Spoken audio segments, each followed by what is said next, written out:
بسم اللہ الرحمن الرحیم۔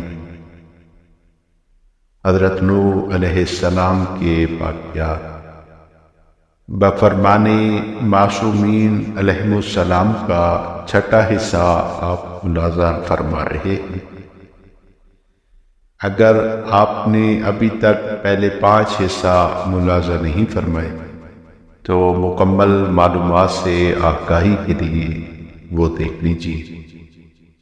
امام محمد باقر علیہ السلام سے لوگوں نے پوچھا کہ حضرت نوح علیہ السلام نے کیوں کر جانا کہ ان کی قوم سے کوئی ایمان نہ لائے گا، جبکہ خود اپنی قوم پر نفرین کی اور کہا اللہ کرے ان کے فرزند فاسق اور فاجر پیدا ہو۔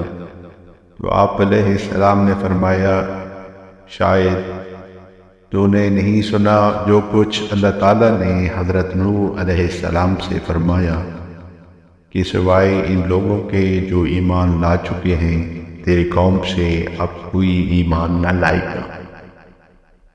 امام جعفر صادق علیہ السلام نے فرمایا کہ اللہ تعالیٰ نے حضرت نوح علیہ السلام کی پیغمبری ظاہر کی اور ان کے شیعوں کو یقین ہوا جو کافروں کے ہاتھوں تکلیف میں مبتلا تھے کہ ان کے آرام کا زمانہ قریب ہے، حالانکہ ان کی بلائیں شدید اور فکر کی تکلیف زیادہ اور سخت ہوتی گئی اور اس حد تک پہنچی کہ کفار حضرت نوح علیہ السلام پر بھی پتھر برسانے لگے۔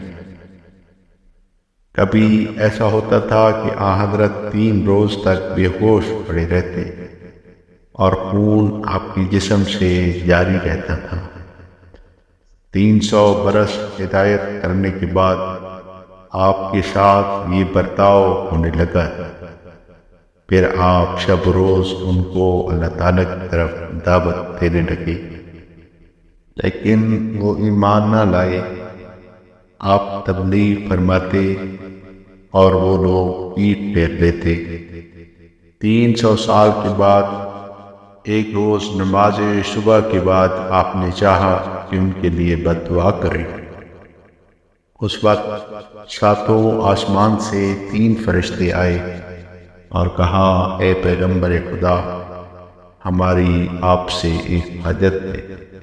پوچھا وہ کیا؟ کہا یہ کہ اپنی قوم پر نفرین کرنے میں تاخیر کیجیے، کیونکہ یہ پہلا غضب اور عذاب ہوگا جو زمین پر نازل ہوگا۔ حضرت نوح علیہ السلام نے کہا 300 سال کے لیے بد دعا کو میں نے ملتوی کیا اور اپنی قوم کو واپس آئے، پھر ان کو اللہ تعالیٰ کی طرف دعوت دینا شروع کی جیسا کہ معمول تھا، اور وہ لوگ بدستور سابق در پہ آزر رہے یہاں تک کہ 300 سال گزرے اور آپ ان کے ایمان لانے سے مایوس ہوئے۔ پھر چاشت کے وقت بیٹھے تاکہ ان پر دعا کریں۔ ناگہا فرشتوں کا ایک گروہ چھٹے آسمان سے نیچے آیا اور سلام کیا اور کہا کہ صبح آسمان ششم سے ہم لوگ روانہ ہو کر اس وقت آپ کے پاس پہنچے ہیں اور چاہتے ہیں کہ اپنی قوم پر بد دعا کرنا ابھی ملتوی رکھیے۔ پھر حضرت نوح علیہ السلام نے 300 سال ان پر نفرین کرنے سے باز رہنے کا وعدہ کیا اور اپنی قوم کی طرف واپس آئے اور ان کی تبلیغ میں مشغول ہوئے، اگر قوم پر ہو گردانی کے سوا کوئی اثر نہ ہوا، یہاں تک کہ اس دوسرے 300 سال کی مدت بھی تمام ہوئی اور تبلیغ کے 900 سال پورے ہو گئے۔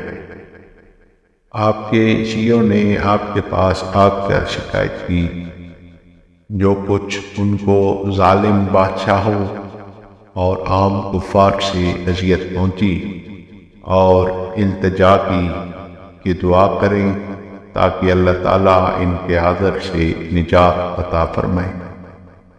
حضرت نوح علیہ السلام نے ان کی استدعا قبول کی اور نماز پڑھ کے دعا کی۔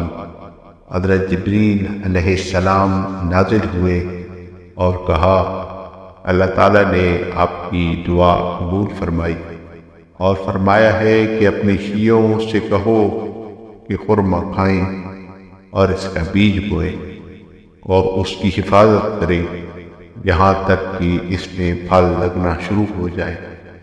جب وہ درخت بارآور ہو جائیں اس وقت ہم ان لوگوں کو نجات دیں گے۔ یہ سن کر حضرت نوح علیہ السلام نے اللہ تعالیٰ کی حمد و ثنا کی اور یہ خبر اپنے شیعوں سے بیان کی۔